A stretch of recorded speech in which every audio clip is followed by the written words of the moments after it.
Come on, GB!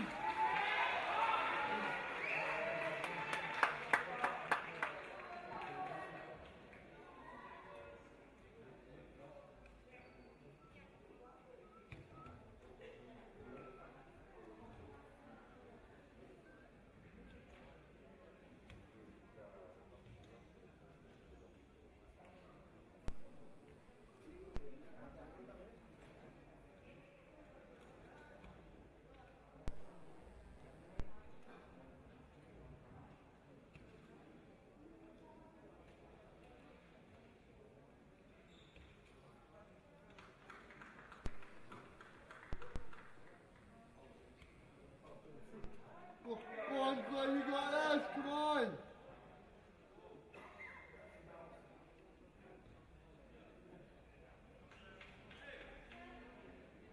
Show us, Steven.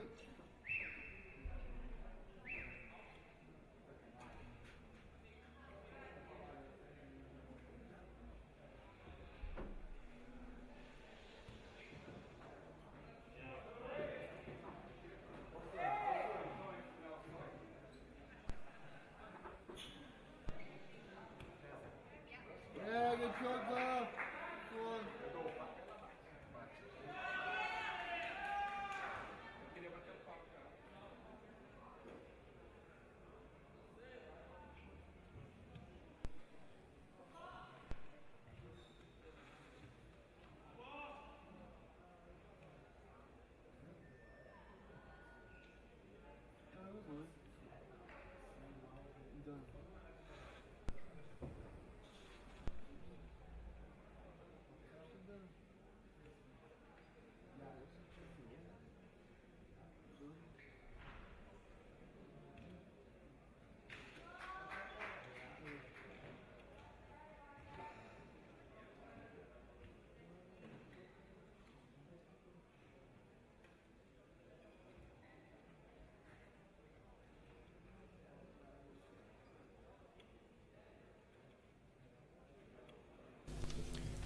Hi everyone, we are here back to see the game of the quarterfinals of this championship. With red we have Hidetaka Sugimura, and playing with blue balls Claire Taggart from Great Britain. The game is already started, and Sugimura starts placing the jack at 3 meters, almost in front of him. And now Claire is trying to change that situation.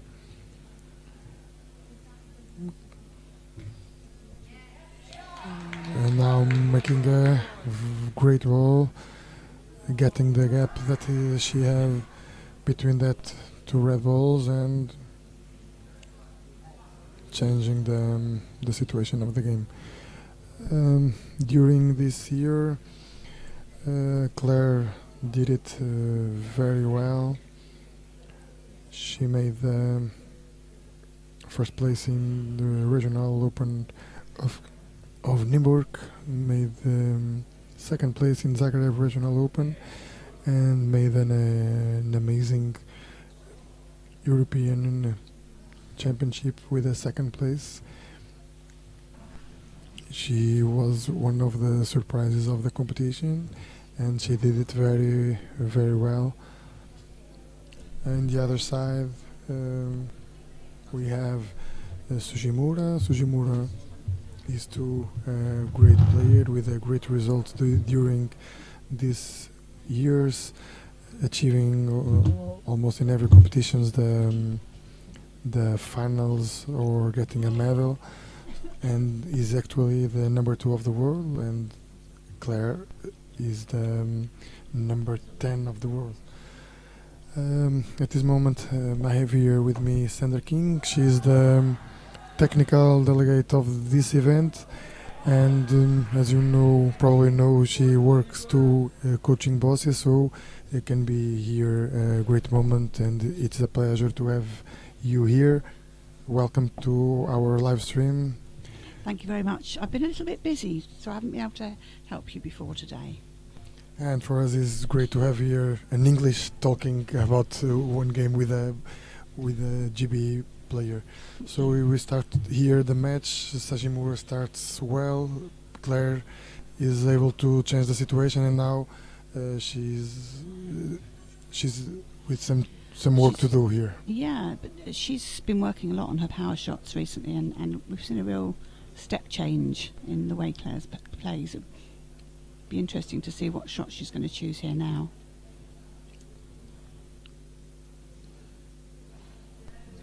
I think she can see part of that jack, so she's opened it up a little bit, get a bit better view. I'm talking before that I think in the general, Claire was the biggest surprise in the BC2 class in the European Championships. Yeah, she's done really well. She's medalled twice recently in big events, and really stepping up her game. She puts in a lot of hard work, and she's a very measured player. She thinks very carefully about what she's doing. And perhaps you have a long way to. She's a young player, so have a lot of years in front of her to be better, even better. I think so. I think she's only going to go one way at the moment, and she's just challenging more and more. And we find on the home scene, you can really see the difference between her and the other BC2 players. And mostly it's about how she moves balls around and creates space. Obviously, this is a completely different stage. We've got the best in the world here. It's why it is what it is. So this is going to be a very challenging match. And I'm really looking forward to watching it, in fairness. So I think if there's any young players watching, what you'll notice with both of these players is how much they prepare themselves first. They don't just pick up a ball and throw it. They really spend time to think, to get themselves balanced, to take a breath before they make the shot. And that's the result. Real accuracy, real calmness in the shots. And for sure, these high-level players are an example for those kids that are at home. What are the key points that you think that they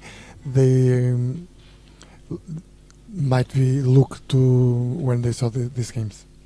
So they're first of all, you see them sitting very well in their chair. They will be working a lot on their core strengths and making sure that when they use their arms to throw, that they've got a very stable trunk and body. That will make a difference to how much power they can generate or how much control they have.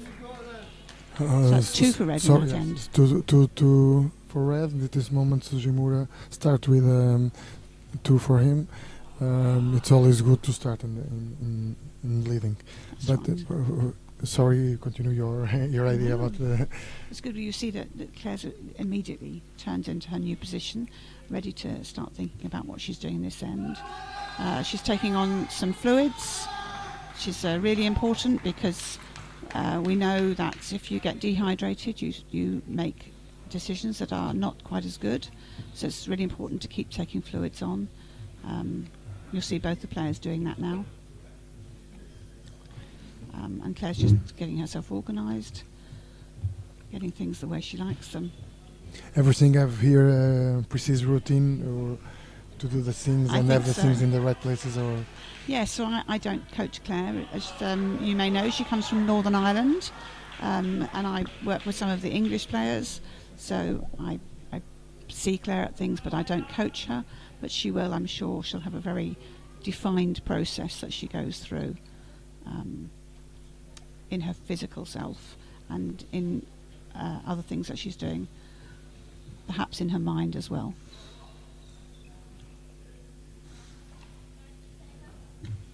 You see how she really fixed herself before she made that throw. She was very still. She took a deep breath, and you can see her using her breathing to good effect. and the different phases of the process to setting up or the preparation and are very important to maintain each throw. Yes, and she wanted to. She just repeated that throw with a bit too much power. She had a lovely line, but that pace was a bit too much and just popped off there. So now she has to sit and watch and see if she's going to be punished for that. Yeah, we'll see what Sugimura is able to do. We don't forget that this guy is a very, very, very good player. Absolutely, And second in the world. So that numbers say the level of the player. Yeah. And usually the throwers from Asia they have a good precision of the balls. Do you think that it depends of the type of the handicap that they have, or is the training that they have that, and because of it they are so accurate in all the process? I think it's a real combination of the two, because if you're looking for new players, you probably are looking for players that are, if you like, near the top of the classification groups, because the more control they have over the body to start with, the better. But also these players will have spent a lot of time in the gym, a lot of time with the physiotherapists, etc., making sure that their bodies are strong, that they're flexible, that they can control if they have spasms. And so this is good for Claire now coming forward. She's the jack's open, so she's looking to see really more than can she get the ball to the jack, but actually where does she want it to be. And have you a good opportunity to try to change something? Yeah. So she's coming over a little bit more towards his line, so that she wants this ball to block him out, for sure. And she made a breath. Yeah, we watch her. She'll sit nice and square, and we'll see that breath coming in and out. So all this preparation make part of the of the train sessions, but here the stress is different. How can you try to do these situations in train, because it's not easy to make the transfer? We talk a lot about getting the process right and not being focused on the outcome. So if she sits and she thinks, I need this ball to go in this place, then that puts pressure on her. But if she sits and thinks, this is how I throw my ball, and she does that process, she can get a better result. So although that's a bit short, it's more in the line. That line was perfect, however the pace was just realigning again. She'll be thinking again, okay, does this change the situation? Do I need a different tactic? She's choosing her ball carefully. She'll have different types of balls that she uses. So now I think perhaps she's going to look for the knock-on shot. Yeah, she will try to push on that ball, probably. So it's really useful when... that's lovely. Perfect. Well done, Claire. So it's very good that I think both these players have got both over and underarm shots. That makes a big difference. It's certainly in the some of the classes, if you only have one type of shot, it can limit your impact on the court. If you can attack the balls around the head from different angles, so from above or from directly along the floor, whatever. That can give you more options. So we're going to see a bit of a power shot here. Okay, that's interesting. So 2 nice soft balls. The jack and the blue have stuck together quite well there. And it's going to have more difficulty to get rid of these now. And some players are saying that the humidity of the floor is making the ball more sticky to the hood, so can be a situation here that can be in the side of Claire. Yes, and you know, we've had weather that we didn't expect. We usually expect sunshine in Polvoa, and we've had so much rain and again, kind of mist. The humidity is very high for sure, and it's not something. It's not in our manuals, our handbooks. We don't have anything to control the humidity, so it's something that all the athletes have to cope with the same way. And of course, it's a world championship, so we'll have some athletes who are used to humidity, and others who will find it very difficult. We'll see now if Sugimura will able to. So he's opened that now so that he can see the jack. It's Claire's shot. She's going to have to look carefully because he's got balls all round behind now. You talk. Yeah. No. You talked before about the different type of balls that the players have, and we are seeing that this is one factor that is more and more important, and the players are having more time spending in that. Yes, and I have to say, as a coach, you know, I think all the coaches now we're very reflective in our practice, and I know that that's actually not one of my areas of expertise. So it's interesting, and I'm trying to learn more about the different balls now and the effect that they can have on the court. We've had some really interesting time with seeing some solid balls, which we haven't seen before. That pass all tests. We've seen them in the BC3 and I think in the BC4 game, and they're quite different. So that's a good ball from Claire. She's probably a little bit blocked there, but she really wants to make sure she doesn't knock that jack across or back to the reds. So that was a cautious shot. We'll see now if it was a clever shot and if it was the right one or not. So really good refereeing actually from Julia as well. So as a referee, she's got herself down nice and low to the ground, so she's very steady with her hands when she makes the measure with the calipers. And chance to them. So Sugimura. Now Claire probably would have liked to have gone again because she would have liked to block that up a bit. And Sugimura has a view in. We'll see if he will place only the ball or he'll try to move a little that check ball to get more points. I think, yeah, definitely. He'll try to block up what Claire can see and get that jack right in the middle of those 4 balls. Yeah, we will see what. Yeah. No, obviously. I think he was a bit lucky there. He's smiling. He knows he was lucky. Yeah. Yes, he knows that. And he's not happy with that. He's happy, but yes, he thinks, so again, it's not the way that I want. No. And this is the thing again. If there's some young or new players watching, the more you add the power, the more likely you are to come off the line. If you want to control the line of your shot, then start nice and slow to start with, and then build the pace. So he went for the hard shot, and he wasn't able to keep the line. This ball is completely missed. So we'll see now.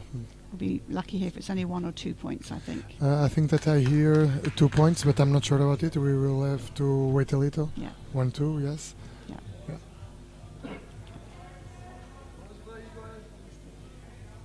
So I'm surprised not to be hearing. Usually we can hear the GB team cheering. But at this moment, GB is with 3 players, so they are probably divided. All over the place. Yes, absolutely. 2 points for Sugimura at this moment. They are now. And we saw the Brazilians making a lot of noise. Yes, the Brazilians. I like that. I think a lot of the players like that as well, to have as much noise as possible. and we try to make some atmosphere with the music and the clapping when everybody comes in. So. But some people don't think that the bosses don't have to have that noise. What's your opinion about it? Well, certainly our players really like it. So we always speak with different players because everybody likes different things, but nearly all the players I know really like the clapping and the noise. And I think in Rio, when David Smith was playing, certainly in London when he was playing in the finals, he was really using the crowd. He was encouraging the crowd and you know, almost like showing, I can't hear you, louder, please, louder. Yeah, that's fantastic. And it's one the way that the game have to go to try to have more public to assist.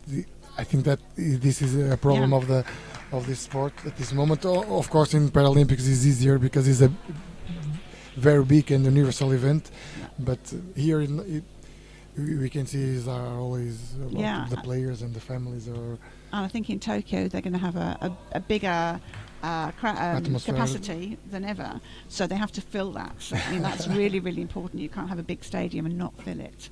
But I'm sure they'll do a fantastic job. Certainly in both London and Rio, gradually getting more and more and more people coming to watch boccia, and that's superb. And so many people, when they see it for the first time, are like, wow, I didn't realise. They don't understand that it's such a tactical game, and some, you know, we can think about the shots that the players might make, but they often think of something much better that we didn't. Yeah. So coming back here to the game, Sugimura makes a perfect first ball. And it's very good. It's in line with Claire. She wants to knock those two apart straight away. So that's good. She's got a much better view of the jack now. So although the red and white are still together, she can. There's room for her to get in. There's room for her to maybe open them up, split them up. And Claire have an interesting throw because in the end of the movement he is able to extend. Yes. And it is very interesting. It's I find it as a coach, I would really need to observe that more and to understand it more, to understand what I could ask of her, because it's perhaps not what we expect to see from a lot of players in BC2. I think it's probably something that she has to control very carefully, because I imagine it's fairly involuntary. Mm-hmm. Okay. But as I say, I'm not her coach and I don't know. No, because it flicks out there, yeah. Look at that. That's a lovely looks shot. my attention to that, and I'm asking because of it. Usually they make movements, and in the last movement they continue with the same, and she changed a little, and it's interesting to how she use it. Yeah, and that's another. It's very important. We have a lot of. We're trying to develop our coaches all the time, and we're always talking about coaching the player in front of you, and not you know, we can coach boccia all day, we can coach what happens on the court, but we really have to look at the player and the individual and coach them to get the best out of them. But in terms of biomechanics, how can we get in the universities, and how is it's possible that we improve the movement of our players with biomechanic analyze? I think more and more countries now with boccia are getting the support of many different sports support services. So we know we go round the back of the building here, away from the field of play. Everywhere we look, there are physio beds and mats on the floor for the players to be able to relax and stretch and be treated between matches. There are people finding a corner on their own because they want some time for contemplation or just quiet. And so every athlete has something different. And many countries now bring physiotherapists, and they have psychologists that work with them maybe in their country. There's a lot of recording so that people can analyse how each player plays. It's becoming a more and more professional sport. Claire is open well, but Sugimura is placing very well the so balls. that, she did a fantastic knockoff shot that sent that jack back close to her two blue, but she knew that the jack was completely open to him and he could see it. And his three balls are, I imagine, a pretty good block. So it'd be really interesting to see the shot that she chooses here. I don't know if The good thing is that she still has four balls left. He only has three, so she can use. Yes, always good when the player have more balls than the other. Yes, yeah, definitely. It's one of the aims of the game, to maintain your balls and try to the other to put out his balls. We will see now what Claire will try to do.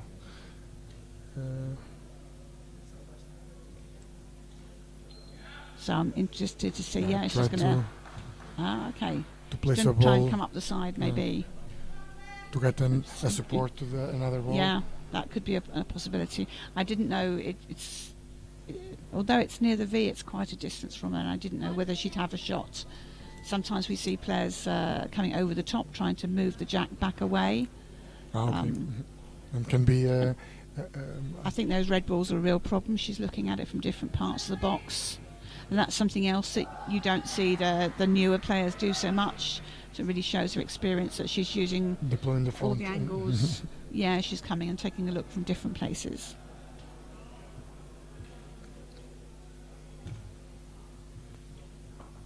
Yeah, she's decided that's definitely where she needs to go. Those three red balls are just really in her way now. But she has to think about defence as well now.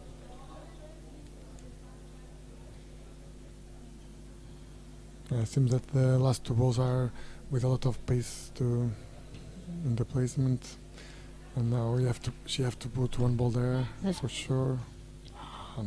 Yeah. No. Have now he's got an open jack here, and I think this probably means he's going to seal up the match with this end. I think it's really important as well. We should look round at the number of female players we've got playing at the moment, because in the last round I think there was only one.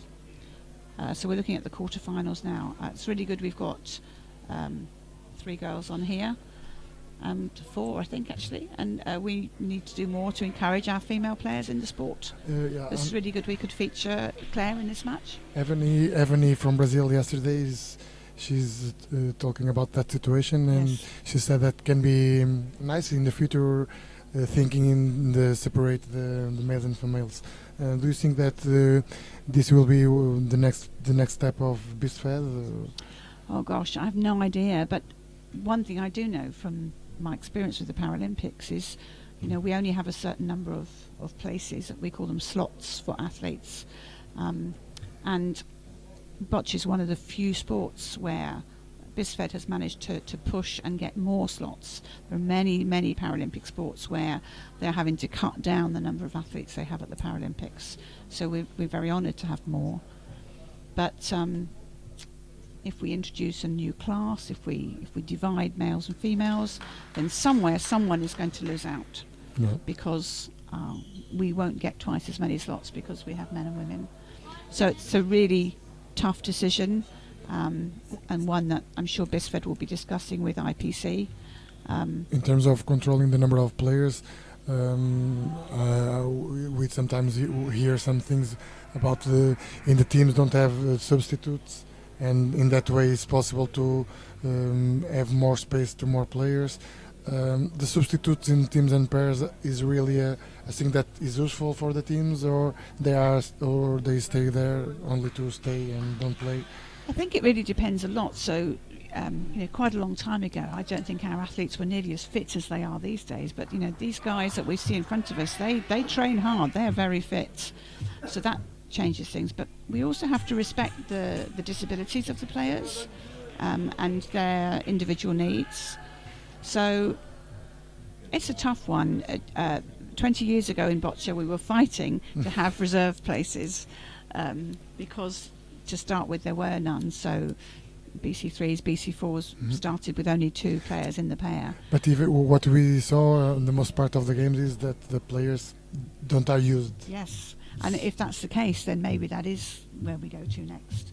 Of course, the difficulty is if you have one player that's ill or can't play, whatever, then that team, that nation is not there, not playing.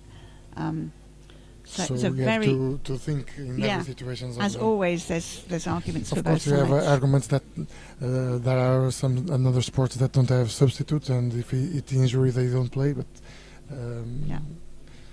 but we will see. We will see the next steps. Okay, here Sugimura made 3 points. At this moment, 7 for Sugimura and 0 for Claire. In another court, we have Stephen Maguire winning 4-0 against Michaela Balkova. And another great written player, Louis Sanders, is making a little surprise here, 2-0 against Samuel. Yeah, that's really good. And actually, Louis is just on the jack as well, and with the ball slightly behind and to the side of the jack. So he's making Samuel work here. Yeah, I think, yes, I don't bet, but if I was going to, I think Louis is a player to watch for the future. And still, I think at school. Yeah, it's a good ball from Claire again, just that tiny bit heavy on that first coloured ball.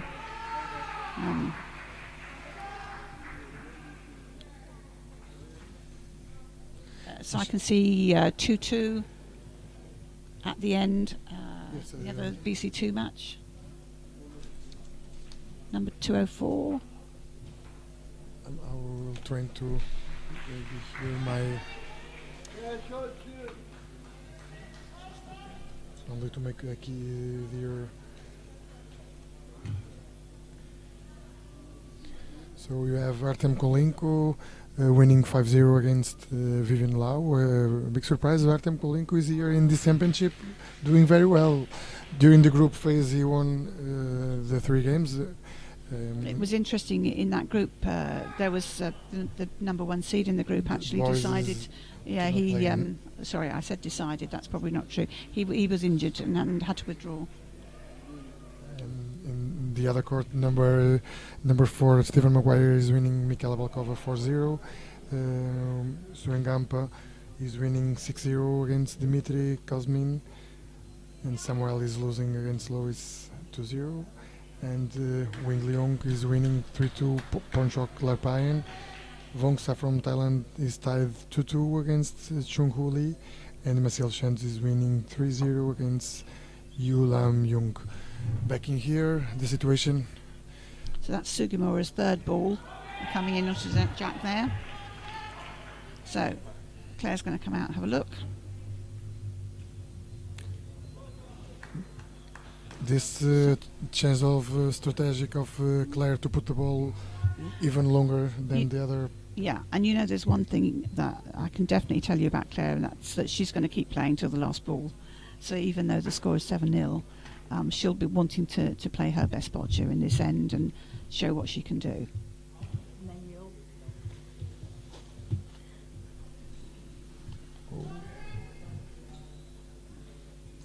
See that real focus she's got on where that ball's going. She doesn't take her eye off that. Oh, beautiful, beautiful ball there, pushing the jack back. That's now scoring 2. Sorry. She's losing the game by 7, but she's making very good shots. Yeah, and bearing in mind what we were saying about power earlier, and that very often when you add power to the shot, you can lose the line so easily. And actually, that was absolutely plumb on the front of that jack. So she controlled line and pace really well together. And case in point there, really extra pace to get the ball down here, but the line not so good. Of course, Sugimura knows he's won now. His motivation to do well might not be so high, but equally he could be exactly the same as Claire.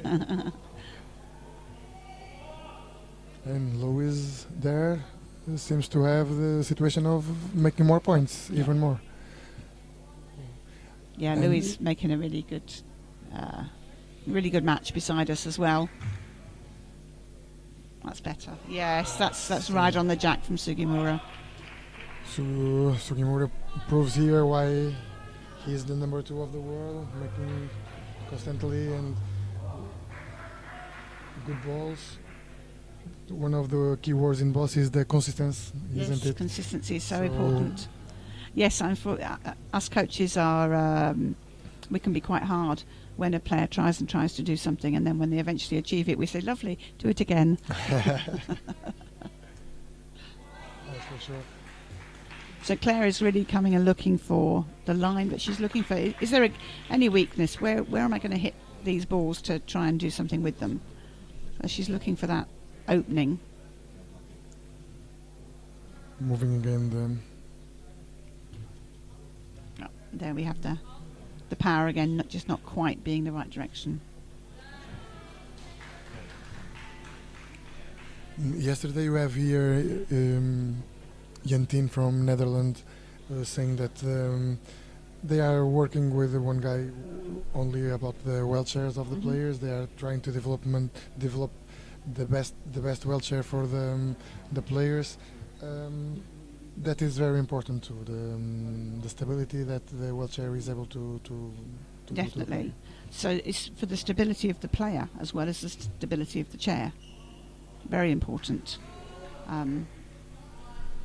I think if you went all around the world and you saw all the things that boccia players and coaches were trying to do to make the best of their players, there's a huge amount of knowledge that is being developed. And it's, I think, a really exciting time when people are trying to push the envelope a little. Maybe a lot. Maybe it's in the time to create a congress about boccia, and it can be an idea for Biswed. Certainly, and I know that countries around the world do get together for different things. And for instance, it's not that long ago in the summer that the GB had Russia over for like a training weekend and competition together, really working with each other as well as against each other. But really good for both sides to have that competition. So it's a way to develop the sport too. Yes, definitely. Okay, at this moment Sugimura knows that they have 1 point. Yeah. Will don't play more balls. At the end of the game, 8 for Sugimura and Claire still at nul, but she did it well in some parts and we of haven't the seen the game. last of either of these players. We're going to see more good stuff, and Claire's shaking her head, and perhaps she feels she hasn't performed as well as she can. I don't know. She'll be disappointed, but obviously this is the world stage. We've got in class 1, 2 and 3 the top 12 players here are all ranked from 1 to 15. So that's amazing. So that's really, really good. it's a good pretest to Tokyo for next year. And this is vital as well for people for their qualifications for Tokyo as well. Yeah. So we end here the game. I want to thanks to you. Only a few words about this organization. You as a technical delegate of the event. What are your impressions about it? Of course. Well, you always know when you come to Povua. I think many people think it's the home of boccia, and there's always a good competition here. So we did have some challenges yesterday. We had a lot of rain, something we certainly don't expect here, and on the field of play you might not have seen the challenges, but behind the scenes I have never seen so many waterproofs in an equipment storage area, and most of them dripping. So, but everybody here has risen to the challenge, and as you can see, it doesn't affect the standard of the boccia, which is fantastic. Okay, Sandra, it's a pleasure to have you here. I hope to have you here another time. So thank you. Thanks a lot again, and see you next time. Thank you. I think you should be focusing on court 7 if you can, because they are still measuring, and Samuel is really obviously questioning the measuring there that's going on against Louis, and this is I think a story is unfolding over there. And Samuel is trying to do his job, but yes, he almost looks like he's trying to measure himself. I'm sure the referee is not allowing that. Can be a very important measure there. Anyway, okay. Thank you very much. I must go and do some more technical duties now. Thanks a lot.